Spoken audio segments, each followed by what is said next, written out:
再来看美国纽约有一个法学学者王树军哦，长久以来以反共的态度接近中国海外异议分子，包括台湾、香港、西藏等民主派的人士，也毋过背后煞收集因的资料，提供给中国政府。纽约法院判伊4项罪名成立，包括假做外国代理人、做假证，上济哦是被判25档的有期徒刑。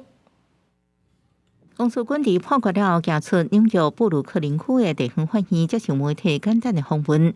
今年76岁，王树军1994年到美国了后，就摕到公民身份。除了积极接触中国民运团体、甲流亡的众人，也有维吾尔人团体，也有甲主张台独的团体有来往。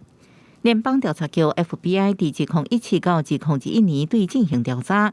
因为依附收集民运人士的资料，是为转交予中共情报单位，搁伫2022年将伊逮捕。对切人纽约地院的判决结果，王树军甲律师表示接受，毋过律师强调，判决有罪的部分只是无照规定登记做外国代理人，甲所谓间谍行为无关系。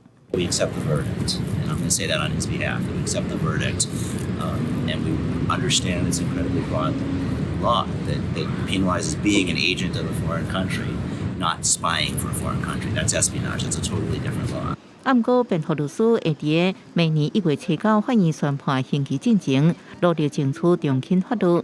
律师指出，王树军已经76岁，要伫国情管理真歹联邦家自家是真危险的。公视新闻，徐家仁报道。